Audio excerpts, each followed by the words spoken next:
Hello guys, welcome back to Sangeeta electrical. आज का हमारा टॉपिक है by use dual starter control wiring and power wiring of 3 phase induction motor.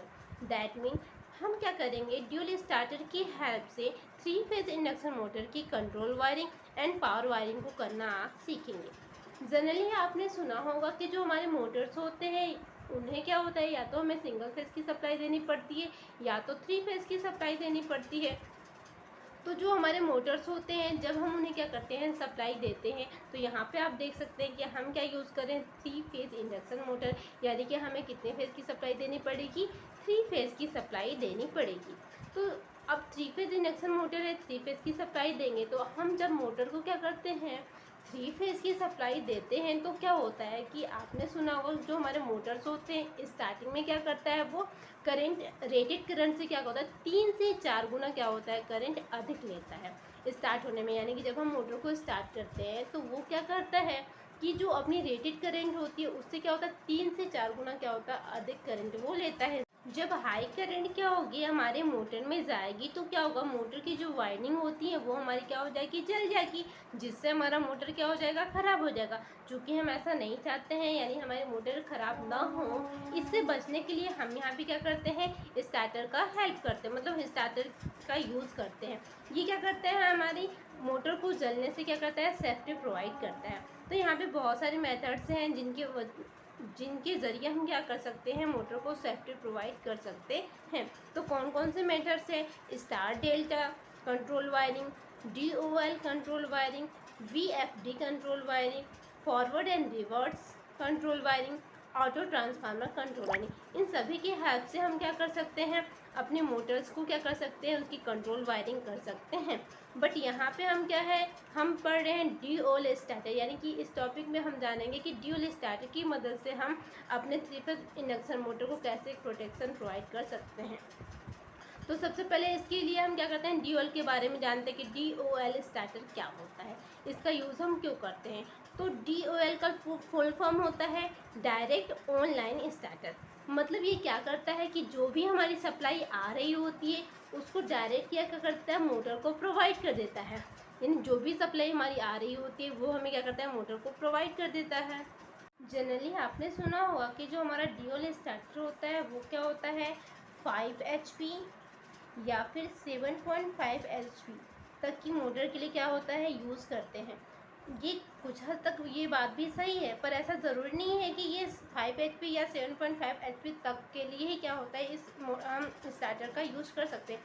इससे अधिक HP की मोटर में भी हम यूज़ कर सकते हैं, परंतु क्या होता है, उसके लिए कुछ चीज़ें होती हैं। जैसे कि ये जो ड्यूल स्टार्टर होता है वो हमारा क्या होता है, नो लोड पर वर्क करता है। कैसे करता है इसको मैं समझाती हूँ। मान लीजिए हमारी क्या है, कोई मोटर है, ठीक है, वो मान लीजिए हमारी 30 HP की हो सकती है, कुछ भी हो सकती है। तो यहाँ पे क्या है, ये जो मोटर है इसमें हमारा जो भी लोड है जो लगाना है, तो अगर इसमें स्टार्टिंग में क्या है, कोई लोड नहीं लगा है, क्या है, स्टार्टिंग में अगर कोई लोड हम इसमें नहीं लगा है, तो होता क्या है कि जब इस मोटर में कोई लोड नहीं रहता है तो इससे क्या होता है, बहुत अधिक करंट की रिक्वायरमेंट तो होती नहीं है, क्योंकि जब लोड नहीं है तो इससे ज़्यादा करंट नहीं चाहिए होता है।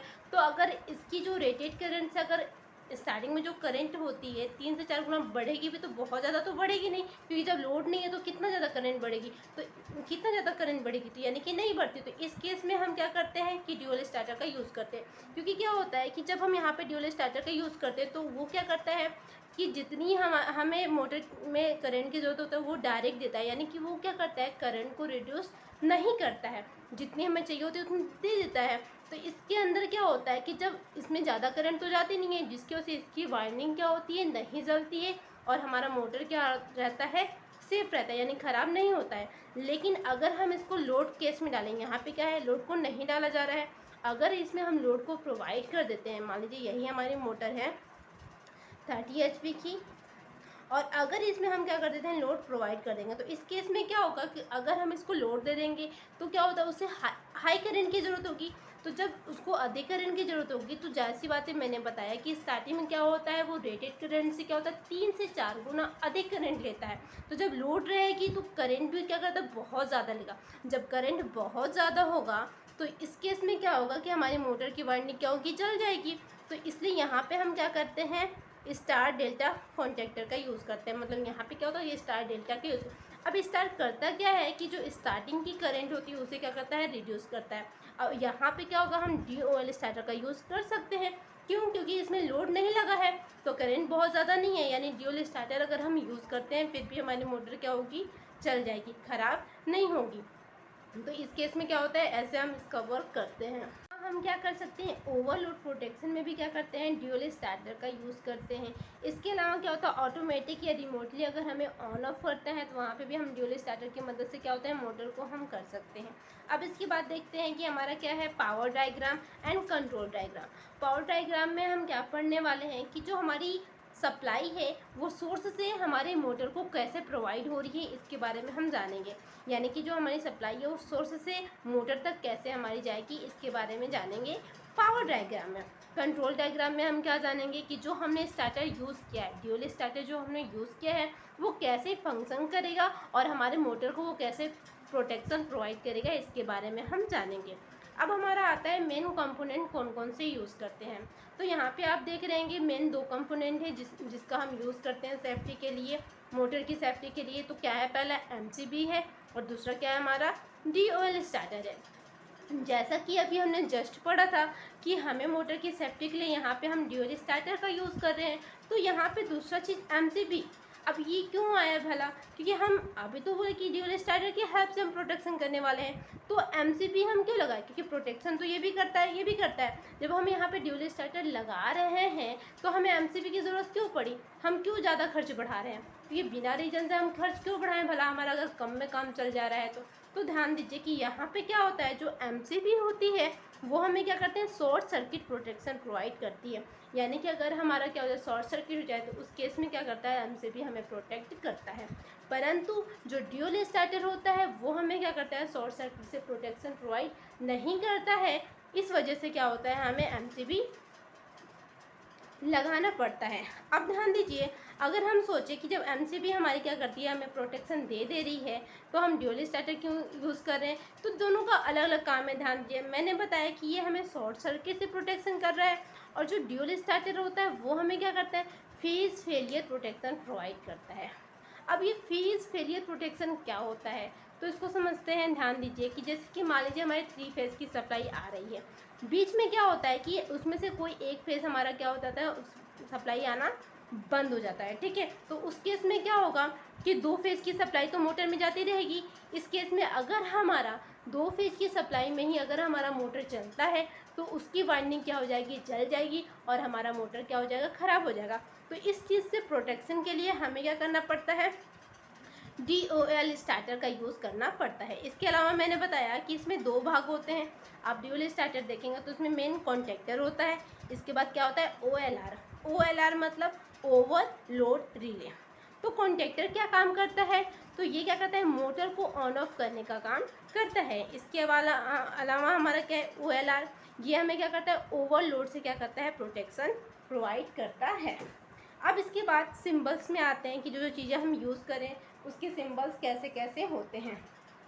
तो यहाँ पे आपने देखा कि यहाँ लिखा है नॉर्मली ओपन कॉन्टैक्ट। ये क्या करता है कि नॉर्मली ओपन रहता है, इसको हम क्या बोलते हैं, स्टार्ट पुश बटन। यानी कि स्टार्ट, अगर हमें मोटर को स्टार्ट करना है तब हम इस पुश बटन का यूज़ करेंगे। तो इसके सिंबल्स कैसे कैसे होते हैं, ध्यान दीजिए। ये क्या है, नॉर्मली ओपन होता है तो एक इधर से एक इधर से, ये ऐसे होगा और ये हमारा रहेगा। जब हम यहाँ से इसको पुश, अभी क्या है, नॉर्मली ओपन है, सर्किट हमारी क्या है, ओपन है।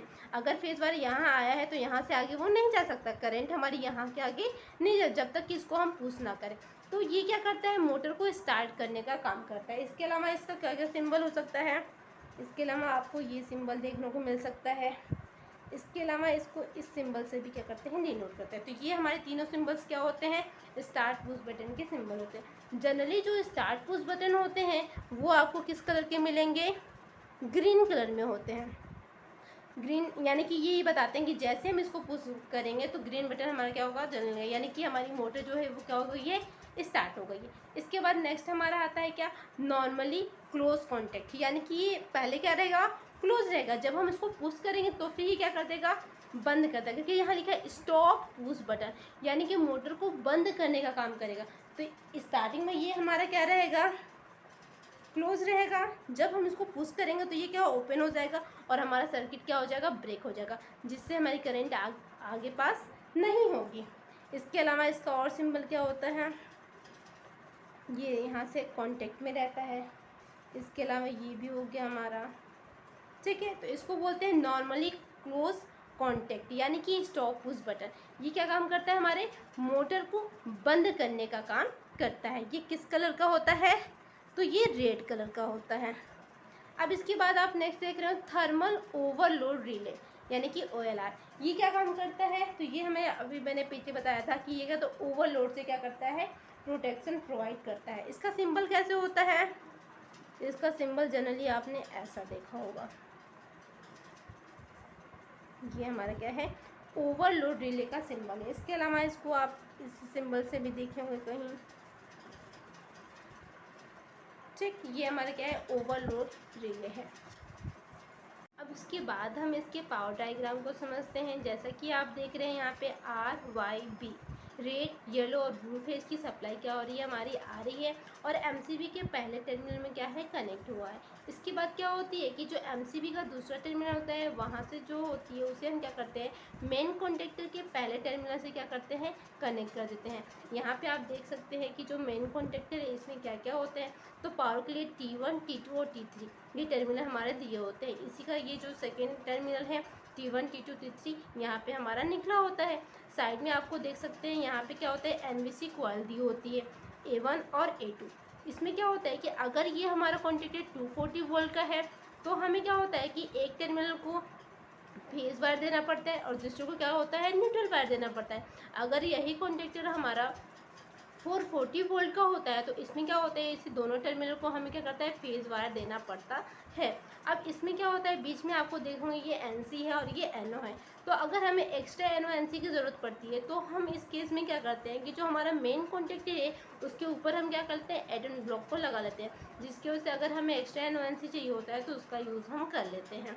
अब इसके बाद ध्यान दीजिए, मैंने बताया था कि यहाँ पे हम क्या करते हैं, मेन कॉन्टेक्टर के पहले टर्मिनल को दे दिया, दूसरे टर्मिनल से हम पावर सप्लाई को लाते हैं, उसको हम क्या करते हैं, OLR के T1, T2 और T3 टर्मिनल के क्या करते हैं, दे देते हैं। अब OLR का यहाँ पे आप फिगर देख रहे हैं, OLR में भी क्या होता है कि एक उसकी NC टर्मिनल होती है और एक क्या होता है, NO टर्मिनल होता है।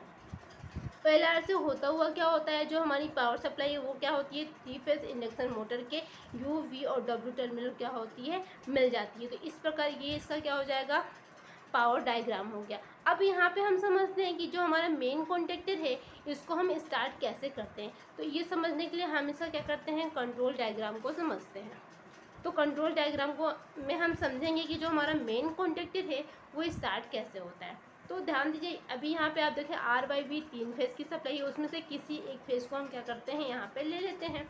तो एक फेज़ वायर को लेते हैं, उसको हम क्या करते हैं, सबसे पहले MCB में क्या करते हैं, कनेक्ट करते हैं। MCB से होता हुआ जो वायर होता है वो हमारा कहाँ जाता है, OLR जो होती है उसके NC टर्मिनल में क्या करते हैं, हम कनेक्ट करते हैं। अभी मैंने बताया था कि जो OLR होती है उसमें 2 टर्मिनल होते हैं, एक NO होता है, एक NC का होता है। पर यहाँ पे हम जो यूज़ करें हैं वो NC मतलब होता है नॉर्मली क्लोज, मतलब कि यहाँ पे अगर हम फेस वायर को सप्लाई प्रोवाइड करें तो डायरेक्ट सप्लाई हमारी क्या होगी, यहाँ आ जानी चाहिए, क्योंकि NC का मतलब क्लोज है। अगर ये क्लोज पाथ है तो अगर यहाँ फेज वायर आया तो यहाँ डायरेक्ट हमारी सप्लाई क्या होगी, करंट हमारी आ जाएगी। तो यहाँ पे हम क्या करेंगे, NC टर्मिनल यूज़ करेंगे, किसका, OLR का। इसके बाद क्या करेंगे कि जो OLR की जो NC का दूसरा टर्मिनल 96 था, वहाँ से हम क्या करेंगे, स्टॉप पुश बटन के पहले टर्मिनल को दे देंगे। स्टॉप पुश बटन नॉर्मली क्या होता है, ये भी क्लोज होता है, यानी कि अगर हम इसके पहले टर्मिनल को करंट देंगे, जो फेज वायर देंगे, तो उसको दूसरे टर्मिनल ऑटोमेटिक क्या होगा, हमारा फेज वायर पहुंच जाएगा, करंट हमारी क्या होगी, सप्लाई यहाँ तक पहुंच जाएगी। क्यों, क्योंकि ये नॉर्मली क्या है, क्लोज है। जब तक हम इसको स्टॉप पुश बटन को पुश नहीं करेंगे तब तक ये हमारी क्या हो, सप्लाई आती रहेगी। अब इसके बाद क्या करते हैं कि जो स्टॉप पुश बटन होता है उसके दूसरे टर्मिनल को स्टार्ट पुश बटन के पहले टर्मिनल को दे देते हैं। स्टार्ट पुश बटन क्या होता है, नॉर्मली क्या होता है, ओपन होता है यानी कि NO। ठीक है, अभी मैंने इसके बारे में बताया था कि स्टॉप पुश बटन किस कलर का होता है, हमारा रेड कलर का होता है, और स्टार्ट पुश बटन कैसा होता है, हमारा ग्रीन कलर का होता है। और जब हमें मोटर को बंद करना होता है तो स्टॉप पुश बटन का यूज़ करते हैं, जब मोटर को स्टार्ट करना होता है तो हम स्टार्ट पुश बटन का यूज़ करते हैं। तो अब हमने क्या किया कि स्टॉप पुश बटन के दूसरे टर्मिनल को स्टार्ट पुश बटन के पहले टर्मिनल से कनेक्ट कर दिया। अब हम क्या करेंगे, जो स्टार्ट पुश बटन है उसके दूसरे टर्मिनल को मेन कॉन्टेक्टर के A1, जो NVC कॉइल का A1 टर्मिनल था, वहाँ पे हम क्या कर देते हैं, इसको कनेक्ट कर देते हैं। और यहाँ से जो A2 टर्मिनल उसको डायरेक्ट हम क्या करते हैं, न्यूट्रल प्रोवाइड कर देते हैं। मान लीजिए ये अभी हमारा नहीं है, अब ये केस हमारा बन गया। इस केस में क्या होगा, ध्यान दीजिए, फेज वायर यहाँ आया, इसके बाद ये हमारा क्लोज पाथ है तो यहाँ तक भी आएगा। स्टॉप पुश बटन है, नॉर्मली क्लोज होता है, तो यहाँ तक हमारा फेज सप्लाई डायरेक्ट आ रहा है। दैट मीन जब तक हम स्टार्ट पुश बटन को नहीं पुश करेंगे तब तक हमारा मेन कॉन्टेक्टर स्टार्ट नहीं होगा। मान लीजिए यहाँ से हम क्या करते हैं, इसको पुश करते हैं तो हमारा मेन कॉन्टेक्टर क्या हो जाएगा, स्टार्ट हो जाएगा। लेकिन जैसे ही हम क्या करेंगे, इसको छोड़ देंगे तो जो मेन कॉन्टेक्टर है वो हमारा क्या होगा, वापस से बंद हो जाएगा। परंतु हम ऐसा नहीं चाहते, हम चाहते हैं कि इसको स्टार्ट वापस अगर हम छोड़ दें फिर भी हमारा मेन कॉन्टेक्टर क्या होगा, चलता रहे। तो ऐसा करने के लिए हम क्या करना पड़ेगा कि जो स्टार्ट पुश बटन है उसको मेन का जो NO टर्मिनल है उससे क्या करना पड़ेगा, होल्डिंग प्रोवाइड करना पड़ेगा।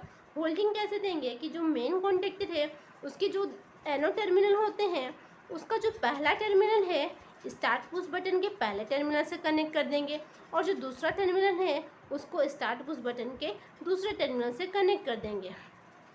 अब इस केस में होगा क्या, मान लीजिए हमने क्या किया, स्टार्ट पुश बटन को दबाया तो हमारा ये क्लोज पाथ हो जाएगा और मेन कॉन्टेक्टर क्या हो जाएगा, स्टार्ट हो जाएगा। आपको पता है कि जब हमारा मेन कॉन्टेक्टर स्टार्ट होता है तो इनकी जो NO NC टर्मिनल होते हैं आपस में क्या होता है, चेंज हो जाते हैं। यानी कि अगर वो NO टर्मिनल है तो क्या बन जाता है, NC, और अगर NC टर्मिनल होता है तो NO बन जाता है। तो यहाँ पे आप देख रहे हैं ये कौन सा टर्मिनल है, हमारा NO है।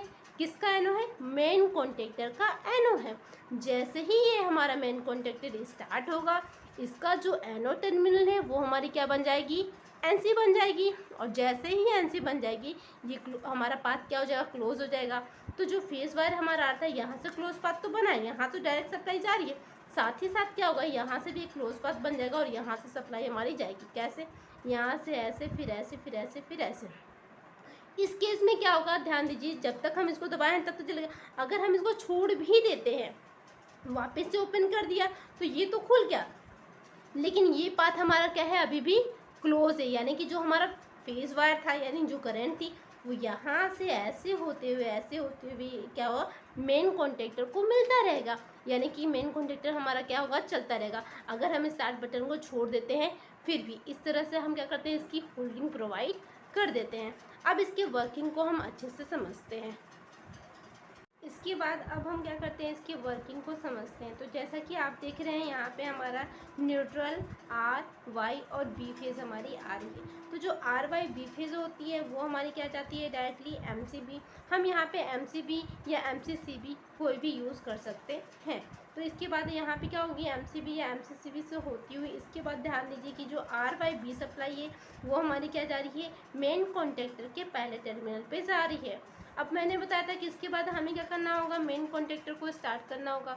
जब तक हम मेन कॉन्टेक्टर को स्टार्ट नहीं करेंगे तब तक हमारी सप्लाई क्या होगी, आगे नहीं जाएगी। तभी तो वो OR पे जाएगी, तभी हमारी क्या होगी, 3 फेज इंडक्शन मोटर चलेगी। तो सबसे पहले हमें क्या करना है, अब 3 फेज मेन सब कॉन्टेक्टर को क्या है, स्टार्ट करना है। तो मेन कॉन्टेक्टर को स्टार्ट करने के लिए सबसे पहले ध्यान दीजिए कि जो R, Y और B फेज़ हमारी आ रही है उसमें से किसी एक फेज़ को हम क्या कर लेते हैं, ले लेते हैं। तो हमने इसमें से क्या किया, B फेज़ को ले लिया। इसको अब हम क्या करेंगे कि जो B फेज़ हमने लिया उसको सबसे पहले यहाँ पे आप देख रहे हैं, यहाँ से होता हुआ हमारा B फेज़ कहाँ जा रहा है, जो OLR है हमारा, उसकी NC के 95 वाले टर्मिनल को हम क्या कर रहे हैं, दे रहे हैं। यानी कि यहाँ से हमने B फेज़ को उठाया, उसको डायरेक्ट हमने क्या किया, OLR के NC टर्मिनल के 95 वाले को दे दिया। अब इसके बाद हमने क्या किया कि जो NC टर्मिनल का दूसरा टर्मिनल था यानी कि 96 वाला, वहाँ से क्या किया, फेज़ वायर को उठाया और यहाँ से आप देख सकते हैं डायरेक्ट हमने कहाँ दे दिया, स्टॉप पुश बटन के पहले टर्मिनल को हमने दे दिया। स्टॉप पुश बटन के पहले टर्मिनल को हमने दिया, इसके बाद ये डायरेक्टली क्लोज है तो फेज वायरिंग इसके बाद हमारा क्या हो गया, यहाँ पे आ गया, क्योंकि क्लोज का मतलब क्या है कि अगर हम फेज वायर यहाँ देते हैं तो डायरेक्ट हमारा क्या हो जाएगा, फेज वायर यहाँ आ जाएगा। यहाँ से होता हुआ अब हमने क्या किया कि जो स्टॉप पुश बटन है उसके दूसरे टर्मिनल को स्टार्ट पुश बटन के पहले टर्मिनल को हमने क्या कर दिया, दे दिया। अब इसके बाद चूँकि हमें मेन कॉन्टेक्टर को चलाना है तो यानी इसके एनवीसी कॉइल को देना पड़ेगा। तो जो स्टार्ट पुश बटन है इसके दूसरे टर्मिनल को हमने क्या कर दिया, यहाँ पे आप देख सकते हैं, यहाँ से हमने क्या कर दिया, एनवीसी जो हमारा मेन कॉन्टेक्टर है उसके एनवीसी के A1 टर्मिनल को क्या कर दिया, हमने फेज वायर दे दिया। चूँकि जो हमारा यहाँ पे देख सकते हैं कि हमारा जो कॉन्टेक्टर है 240 का है, इसकी वजह से हमने क्या किया कि जो A2 टर्मिनल है उसको हमने डायरेक्ट क्या कर दिया, न्यूट्रल यहाँ से क्या कर दिया, प्रोवाइड कर दिया। यहाँ से हमारा क्या, इसको डायरेक्ट न्यूट्रल मिल गया। अब हमने क्या किया, अब यहाँ पे देखिए हमने यहाँ पे इसको होल्डिंग प्रोवाइड नहीं किया, क्योंकि जब तक हम इसको दबा रहेंगे तब तक तो ये हमारा चलेगा, एनवीसी कॉइल क्या होगा, वर्क करेगी, तब हमारा क्या होगा, कॉन्टेक्टर स्टार्ट हो जाएगा। परंतु हम इसे क्या चाहते हैं कि अगर इसको हम छोड़ दें फिर भी हमारा क्या हो, कॉन्टेक्टर स्टार्ट रहे, तो इसकी वजह से हम यहाँ से क्या करेंगे, इसको होल्डिंग प्रोवाइड करेंगे। होल्डिंग के लिए ध्यान दीजिए कि ये जो हमारा मेन कॉन्टेक्टर है यहाँ पे इसकी एनओ टर्मिनल है और यहाँ पे क्या हमारी है, एनसी टर्मिनल है, और यहाँ पे इसका ये एनवीसी कॉइल है जो कि उसके अंदर रहता है, यहाँ पे हमने बाहर दिखाया है। तो हम क्या करते हैं, एनओ से क्या करते हैं, होल्डिंग प्रोवाइड करते हैं। तो इसमें हमने बताया था आपको कि जो स्टार्ट पुश बटन होते हैं उसके पहले टर्मिनल को एनओ के पहले टर्मिनल से क्या करते हैं, कनेक्ट करते हैं। आप देख रहे हैं मैंने कनेक्ट किया है। और जो स्टार्ट पुश बटन है उसके दूसरे टर्मिनल को मेन कॉन्टेक्टर के एनओ के यानी कि 54 दूसरे टर्मिनल से क्या करते हैं, डायरेक्ट कॉन्टेक्ट कर देते हैं, कनेक्ट कर देते हैं। तो इस तरह से ये हमारी क्या हो जाती है, होल्डिंग भी प्रोवाइड हो जाती है। अब इस केस में क्या होगा, ध्यान दीजिए, जैसे ही हम क्या करेंगे, यहाँ तक हमारी फेज सप्लाई आई थी, जैसे ही स्टार्ट पुश बटन को हम क्या करेंगे, दबाएंगे, तो हमारी क्या होगी, यहाँ से करंट होता हुआ यह हमारा कहाँ जाएगा, एनवीसी कॉइल के A1 में जाएगा। न्यूट्रल डायरेक्ट प्रोवाइड हो रही है, यानी ये हमारा क्या होगा, वर्क हो जाएगा। जैसे ही एनवीसी कॉइल को हमको फेज न्यूट्रल दोनों मिल जाएगा तो ये क्या करेगा, ये जो आपको दिख रहा है ये इसको अपनी ओर खींचेगा। जैसे ये इसको अपनी ओर खींचेगा तो ये जो एनओ टर्मिनल है, मेन कॉन्टेक्टर सब एनओ के केस में है, वो सारे क्या बन जाएंगे, एनसी बन जाएंगे। यानी कि हमारा फेज वायर जो यहाँ तक रुका हुआ था उसके आगे क्या होगा, हमारा फेज वायर आगे जाने लगेगा, और ये फेज वायर आगे जाके हमारा कहाँ चला जाएगा, ओवरलोड रिले में चला जाएगा। और यहाँ से होता हुआ जो हमारी फेज वायर थी वो डायरेक्ट मोटर की सप्लाई को क्या हो जाएगी, मिल जाएगी, और हमारा मोटर क्या होगा, चलने लगेगा।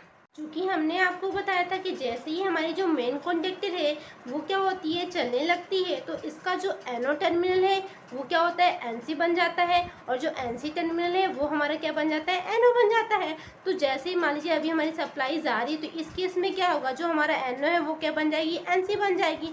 यानी यहाँ से करंट तो पास हो रही है, पर इसके बाद क्या होगा, ये जो करंट यहाँ से होता हुआ यहाँ जा रहा था, यहाँ तो क्लोज उस समय ओपन था, लेकिन जैसे ही ये क्लोज होता है तो यहाँ से अभी हमारी सप्लाई क्या होती है, इससे मेन कॉन्टेक्टर के A1 टर्मिनल को मिलती रहती है। अब जैसे ही स्टार्ट पुश बटन को वापस हम छोड़ देते हैं तो यहाँ से सप्लाई जाना बंद हो जाती है। तो इसके बाद क्या होता है, जो मेन कॉन्टेक्टर का A1 है उसको फेज वायर कहाँ से मिलती है सप्लाई, तो यहाँ से होती हुई इसके एनओ टर्मिनल, क्योंकि अब तो ये एनसी बन गया है, क्योंकि मेन कॉन्टेक्टर स्टार्ट होने के बाद एनओ हमारा क्या बन गया था, एनसी बन गया था। तो यहाँ से होता हुआ जो करंट है वो हमें क्या होती है, A1 टर्मिनल को मिल जाती है, और A2 तो हमें मिलती रहती है। इस केस में अगर हम इसको छोड़ भी देते हैं फिर भी जो हमारा मेन कॉन्टेक्टर है वो हमारा क्या होता है, चलता रहता है, और हमें मोटर को सप्लाई मिलता रहता है। आई होप आपको ये वीडियो समझ में आया होगा। प्लीज़ अगर इसमें आपको कोई भी डाउट हो तो please comment and please subscribe my channel. Thank you guys.